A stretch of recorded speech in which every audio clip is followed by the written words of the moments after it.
Somewhere in Hokkaido, a farmer pushes his plow through a field, and the blade catches on something in the soil. He digs it out with his hands.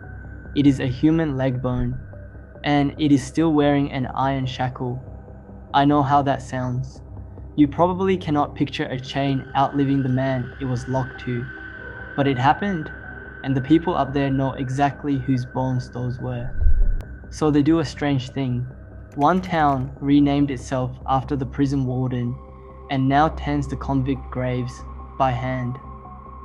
Elsewhere, shoppers pass a small stone in a shopping mall that asks them to pray for the dead. A road built by prisoners in chains. A cell you can now book as a hotel room.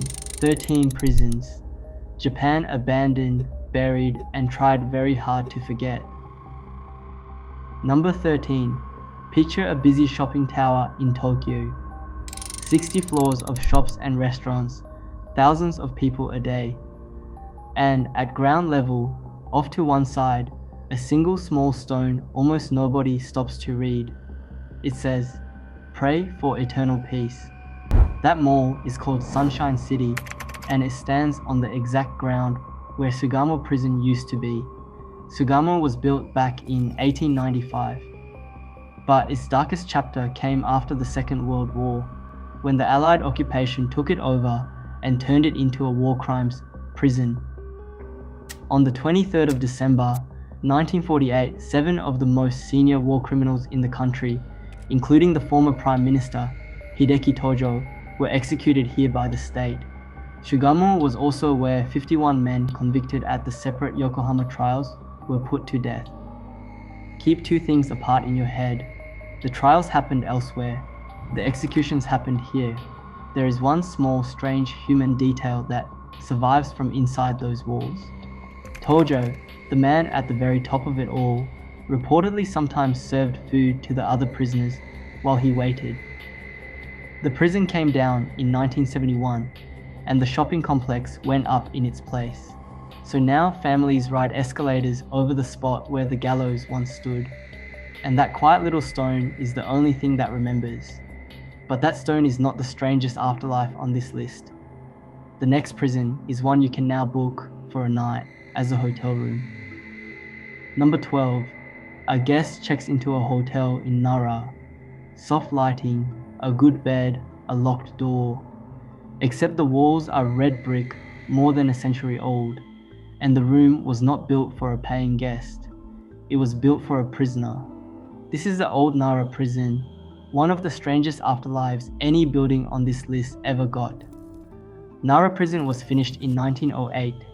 It is a Meiji-era red brick fortress, and it is the oldest surviving prison building in the entire country. But do not let the brickwork fool you. In 1910, this place was built to hold around 650 people, and it was holding 935. That is hundreds of extra people crammed into a space that was already full. It kept operating right up until 2017. And then somebody looked at that grim old fortress and had an idea. In June of 2026, it reopened as a luxury hotel, where guests pay real money to sleep in a former cell. The same room that once meant you had lost your freedom is now a room you book for a weekend. And I want to be clear, because the internet loves to invent things. Nobody was executed at Nara. Hold that thought, because the next prison has a wall famous for something nobody was ever punished for at all. And before I go on, hit that subscribe button, because this list is about to change the way you look at some very ordinary places in Japan. Number 11. 10 in the morning, a wet December day in 1968. A bank car carries 4 employees and a very large metal box of cash through the suburbs of West Tokyo. A young man on a motorcycle, in the white uniform of a police officer, waves them down. He tells them there is a bomb under their car, and while they scramble out in a panic, he calmly drives their car away, with the money still inside it. This happened right beside the wall of Fuchu Prison, which opened in 1935 and is still one of the largest prisons in Japan. The box in that car held nearly 294 million yen. In the money of the day, that was around 820,000 US dollars. It remains the single biggest heist in Japanese history. And this is the part that has kept people talking for more than 50 years. Nobody was ever caught. Not 1 yen was ever recovered. The fake officer, the fake bomb, all of it, gone. The man pulled off the country's most famous crime right next to the place they lock criminals up, then vanished into the traffic. That is the lightest story on this list, and I put it here on purpose, because everything after this gets heavier. The next prison did not lose its money. It lost more than 1,000 people, and it counted every one of them. Number 10, a graveyard on a hillside in northern Hokkaido. Row after row of markers, more than 1,000 of them, and almost none carry a name. These are the graves of the men who built this part of Japan, and here is something that runs underneath this whole video. Hokkaido, the big northern island, was opened up and settled using prisoners. Remember that, it comes back again and again. The place is called Kabato Prison, and it opened around 1881 as the first penal colony in Hokkaido. Over the roughly 40 years it operated, 1,046 inmates died here. The graveyard beside it holds 1,022 of them. Now, this detail stops me every time. The town that grew up around the prison is named Tsukigata, after the very first warden. Not after a saint, not a river, after the man who ran the prison. And that same town today tends those graves and keeps a museum so that the men who died building the north are not completely forgotten. Keep Hokkaido in your head, because the further I take you into this list, the more this island stops looking like scenery and starts looking like a work site that ran on people. The next prison is a building designed so that a single guard could watch everyone at once. Number 9. Stand in the middle and turn slowly around. 5 long cell blocks stretch away from you like the spokes of a wheel, and you, in the center, can see straight down every single one of them without moving your feet. That was the whole idea. That was Kanazawa Prison, built in 1907 as one of what Japan called its 5 great prisons. The design has a name that fits it perfectly. It is a panopticon, which means a place built so that one watcher can see all of it. 5 rows of cells radiating from an octagonal guardhouse with a watchtower on top. 1 guard at the hub controlling 5 directions at once. The prisoners could never know whether they were being watched at that exact moment, so they had to behave as if they always were. There is no famous death here, no scandal I can hand you. The horror of Kanazawa is quieter and a little more modern. It is the horror of being seen all the time with nowhere in the whole structure to hide. The gate and the central guardhouse survived.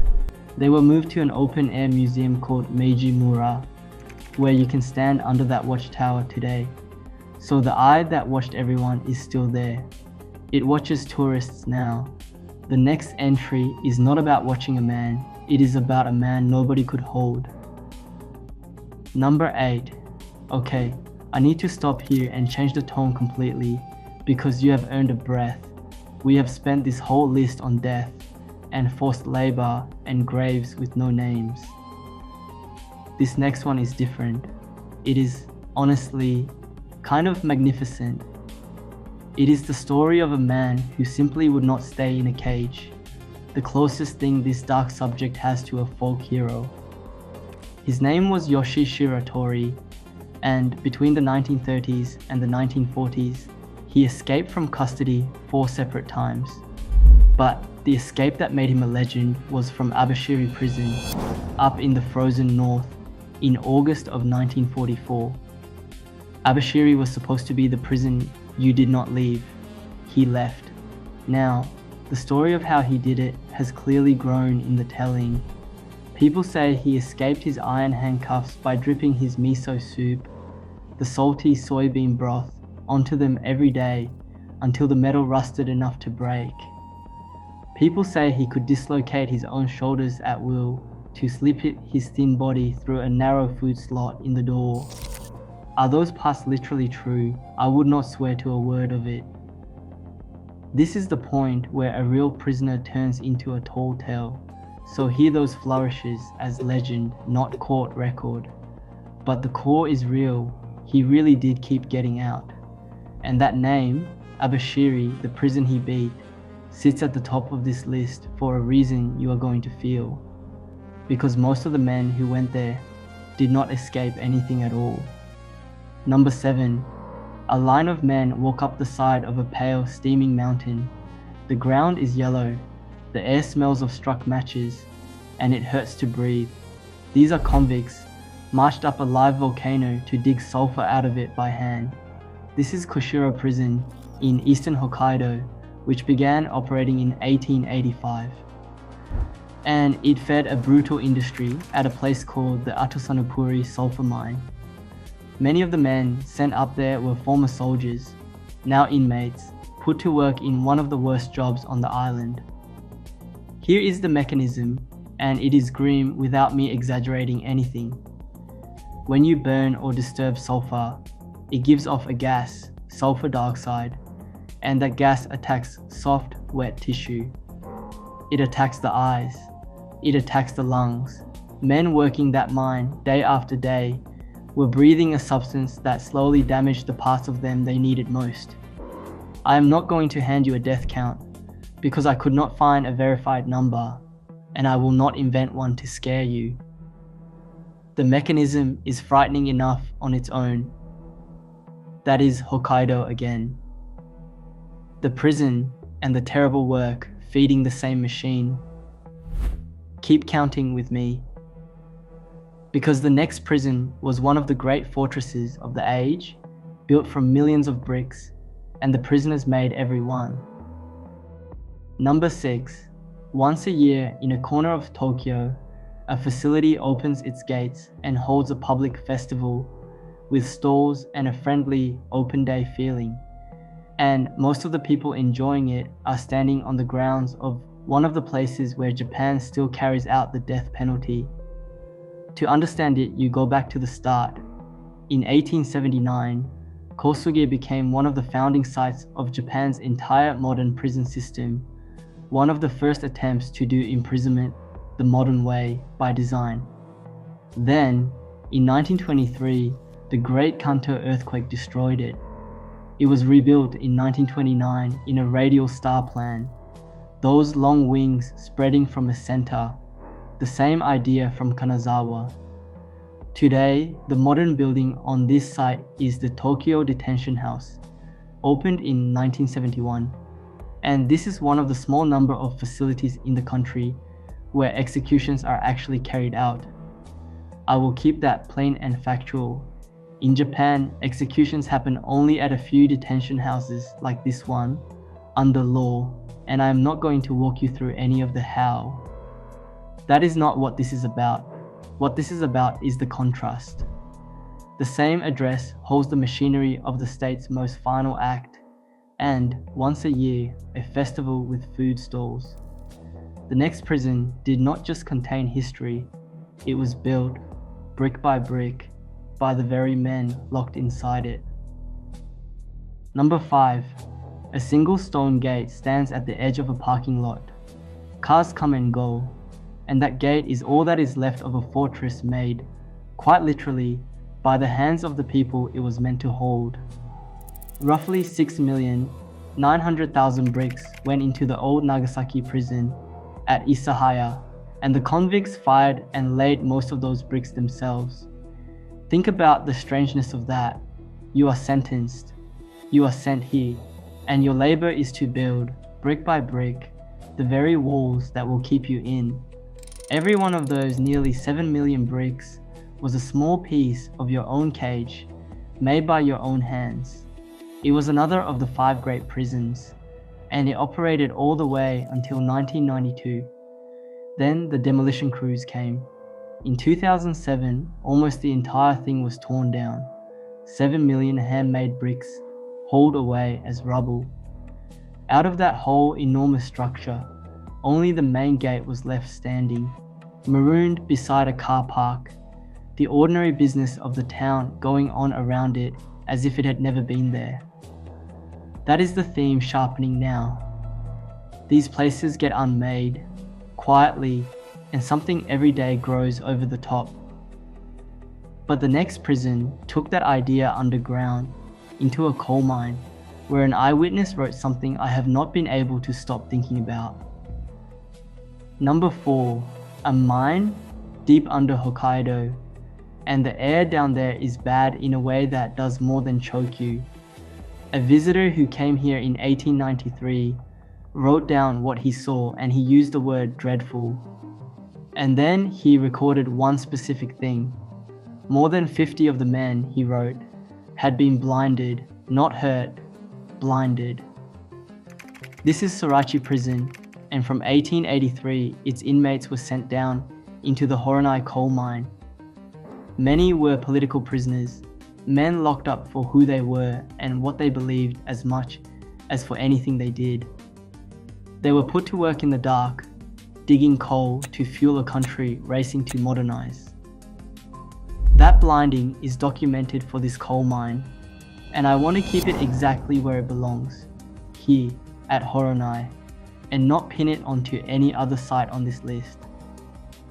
There is one object that survives from this place, worse than any statistic. A prisoner drew a scroll, by hand, showing a fire inside the mine, with many men dying in it. So this is not only a visitor's report from the outside, it is a picture made by one of the men who was actually down there, of the worst day. And this is Hokkaido, yet again, Kabato, Kushiro, now Sorachi, the same island, the same system, prisoners used as fuel for the machine. I told you at Kabato this island was built on prisoners. By now you are watching me prove it. The last 3 prisons are the heaviest on this list.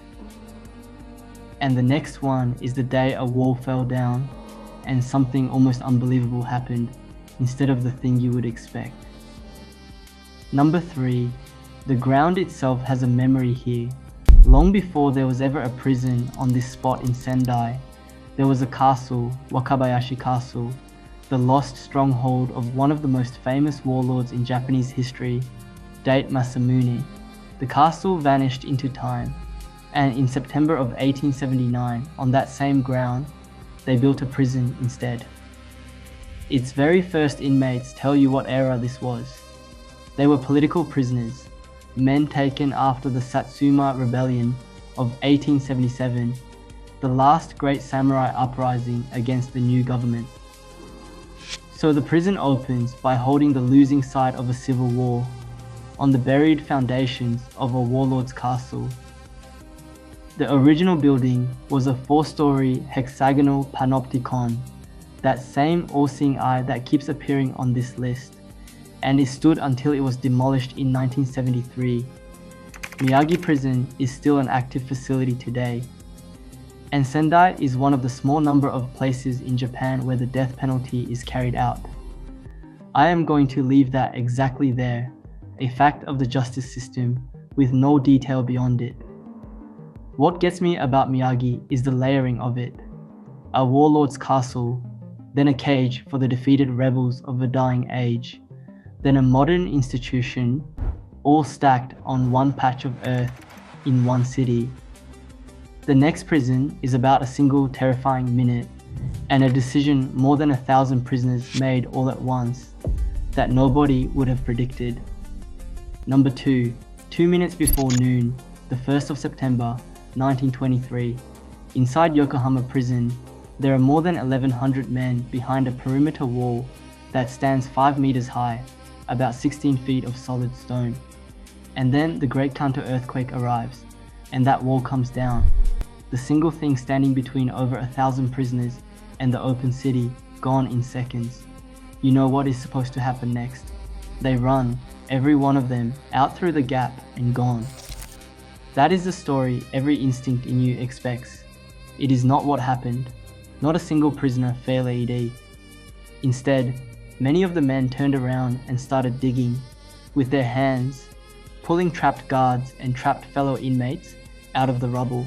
38 of the inmates died in the disaster. And then the director of the prison did something extraordinary. He released 934 of them on nothing but their word, 24 hours of trust, telling them to go, survive, and come back. Over 500 of them came back within a single day. And then comes the cruel twist that makes this a Hollow Japan story and not a heartwarming one. In the panic after the quake, a false rumor ran through the newspapers, smearing prisoners as dangerous, as escaped, as something to fear. The lie traveled, the truth, that these men had stayed and dug and kept their word, went almost entirely unreported. They did the most humane thing in the worst moment, and the country repaid them with a rumor. Before I get to the last one, do me one quick favor and tap that like button. I am just getting this channel off the ground, and on a heavy subject like this one, it honestly makes a real difference. Thank you, okay. Number 1. Farmers in eastern Hokkaido, years after the fact, kept turning up bones in their fields, leg bones mostly, and some of them were still wearing iron chains. That image from the very start of this video, this is where it comes home. Because in 1891, the men who wore those chains were used to build a road, and a great many of them died doing it, and then they were left in the ground where they fell. This is Abashiri, the prison at the very top of the north, the one Shiratori escaped and almost nobody else did. In 1891, the government needed a central road driven across Hokkaido, fast, for defense and settlement, so they used the prisoners of Abashiri. Around 1,000 to 1,200 men built roughly 101 miles of road, about 163 kilometers, in something like 8 months. They worked in ankle fetters, on brutal daily quotas, with no real medical care. Guards were ordered to kill anyone who tried to run. The men died of beriberi, a disease of starvation and exhaustion, and of accidents, and of the sheer pace. Roughly 1 in 5 of them did not survive the road. And here is the coldest part. Nobody agrees on how many died. The figures that survive are 186, 188, 211, 238. The exhibit says one number. Someone else counted another. Nobody can settle it. And that uncertainty is its own kind of horror, because it means nobody even knows how many men were lost. Then comes the part that redeems the people, if not the history. A Buddhist nun walked that road and placed small stone Jizo statues, guardians of the dead, at the unmarked graves. In 1984, local people carefully dug up 2 of the skeletons, 2 young men, one around 19, one around 25, and gave them a proper burial at last. And in 1985, the community made a deliberate choice about what to call these men, not criminals, victims. They decided out loud that the men who built the road in chains were victims. And this is the same forced labor system that shows up all over the north, the same machine that, in the channel's Ghost Railway story, left human skeletons sealed inside the wall of a Hokkaido railway tunnel. Kabato, Kushiro, Sorachi, Abashiri, one island, one method, built on prisoners, exactly like I told you it would be. So here is the thing I keep circling back to. A prison is the one building a society puts up specifically to be forgotten. A hospital you want people to walk into, a school, a shrine, a home, all made to be seen and used and remembered. A prison is built to take a person out of the world quietly, and when it has finished its work, the country would very much like the building itself to disappear too. That is why they become shopping malls, and hotels, and parking lots, and empty fields, not by accident. It is the same instinct that put the man inside the wall, turned outward onto the wall itself. But the ground keeps a longer memory than people do. It holds onto the bricks and the gates, and every so often, a bone with a chain still on it. So here is what I cannot stop asking. When a country works this hard to bury a place, is it protecting us from the past, or protecting the past from us? Which of these did you not know was still standing or still running? Right now, tell me in the comments. I will see you in the next one.